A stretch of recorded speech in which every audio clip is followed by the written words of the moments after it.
Hey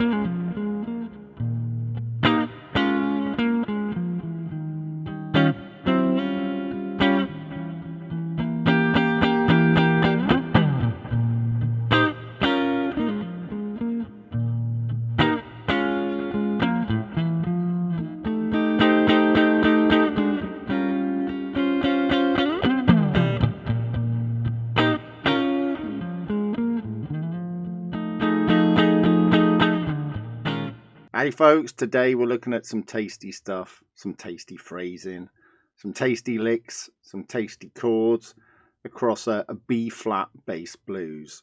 So let's talk about the chords that I'm using first of all. Then we're going to talk about the little noodly bits in between, which are quite John Mayer-esque with a bit of Hendrix and whatnot thrown in. Maybe a bit of Stevie Ray Vaughan as well. So the first chord, I'm thinking of this like a B flat minor 7. So I'm kind of mixing up the B flat minor 7 and then I'm using dominant 7th chords for the rest of it. So this B flat minor 7, this is how I play a B flat minor 7. It's how a lot of jazz guys play it. You might know it like this, right? All I'm doing is I'm not playing this note, I'm not playing the 5, okay? So I've got my index finger there, my thumb over the top, and I'm actually muting the A string. The reason being the 5 doesn't give you much more information about the chord. The 5 is very similar to the 1. The 5 is the same in a major chord and a minor chord and a dominant chord, so it doesn't really indicate the quality of the chord very much. So I'm not that sort of keen on playing the 5. So I've got this B flat minor 7th chord here. And I like playing with my thumb over the top. So then I go to this chord, right, which is an E flat dominant 7th chord. And I'm putting my little finger there to make it an E flat 9 chord. Yeah, so it's on your screen for you to look at now, because I've got root 3, flat 7, the 9. Now sometimes I'll not bother with the root and I'll just play this. Alright, now this is also a G. Some people think of this as like a G minor 7 flat 5 chord.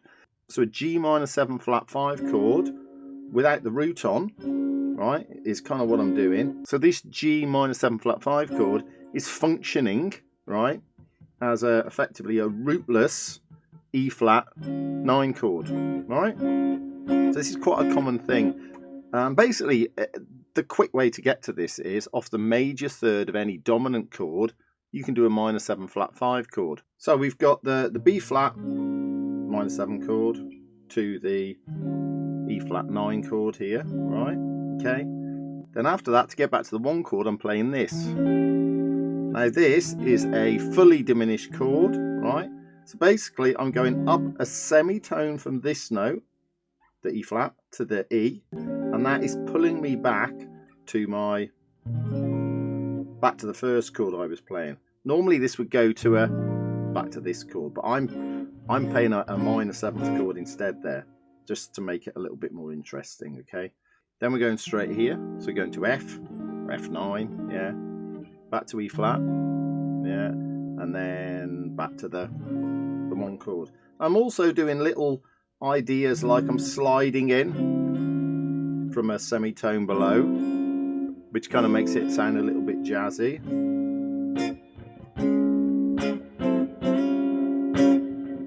I could go from a semitone above, yeah, and then when I go to the 5 chord, I might go to go down by semitones, walking into the 4 chord, yeah, and then back. Now for the spicy bits, for the fun bits, all right? So here I'm just thinking of this double stop. So I'm basically on the 8th fret on the G and the B, down to the 6th. Now this is the kind of really nice bit. This is the bit that makes me go, oh, I like that, right? So I'm basically doing this, yeah, with this little pull off. I'm reverse raking into it, yeah. Now how am I doing the reverse rake? What do I mean by that? Well, this is the note I'm playing, and I'm playing an upstroke into this note, but I'm catching the B and the G string, right? But the B and the G string are muted with that finger. So this finger's got to be quite accurate in that it wants to We want to hear that note. We want to mute these two notes. I might put vibrato there as well. And it's like I'm digging in quite a lot there. Now this does take quite a lot of practice to get this, because it's quite subtle. You'll see Stevie Ray Vaughan do this sort of stuff quite a lot, which is kind of where I got it from. Yeah. But it sounds so much better than... I mean, that sounds really dull, doesn't it? But put the reverse rake in, and it's just gone super sexy. Okay, and then I'm going...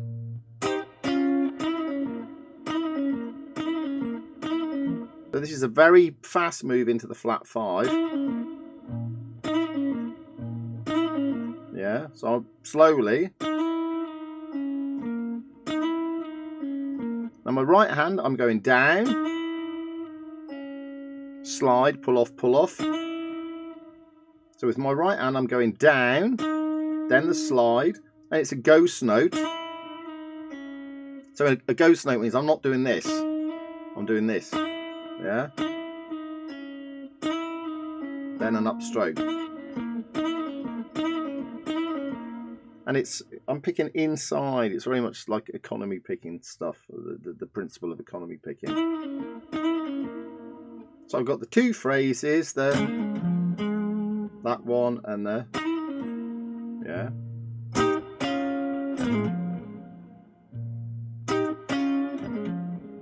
I'm also changing the volume. I'm digging in sometimes more than other times.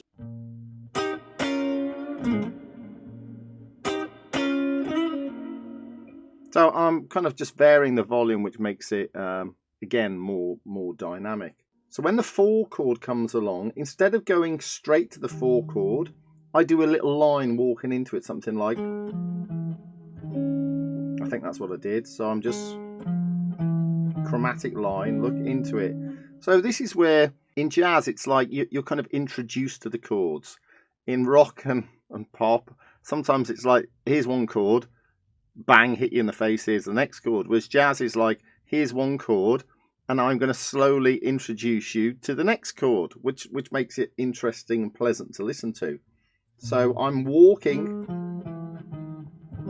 into that chord, and then this chord, see, is another little path back to the first chord. Then I might go into that chord, back to that chord, then I've got... So at the end I've gone to the 5 chord. I think I went to put a little bit of tension on the top there, yeah, and then back to the start. And then the 5 chord, I put my little finger here, which is, I'm basically doing the Hendrix chord, an F7 sharp 9, which again is putting tension on it to pull us back to the start there. So basically there's quite a lot going on there. I've got some cool phrasing, I've got some cool chords, I've got rakes, pull-offs, slides. Did I have bends? Might have done, can't remember. All these little things sort of add together, all these little nuances add together to make it sound cool. But you've got to spend a bit of time with this stuff. You know, the first time you play it, it might not quite sound as you want it. And when you listen to it and it doesn't sound as you want it, isolate those little bits and think, yeah, I've kind of got it, but I haven't quite got it. Well, isolate that bit and think, what is it about that phrase I'm doing that doesn't sound quite right? Why doesn't it sound like John Mayer or Stevie Ray Vaughan or whatever? And try and work that out and incorporate it into your playing. But the more you accept mediocrity, in other words, the more you think, well, that's kind of okay, the more it won't get any better. You've got to kind of keep going over and over again thinking, it's not quite right, it's not quite right. And it will get better and better and better. So a lot of this is just being aware of your playing, aware of what's not good in your playing and improving it. Now to do this, you've got to listen to your playing. So you need to record yourself, right? Record yourself, listen back to it, and then positive criticism on it.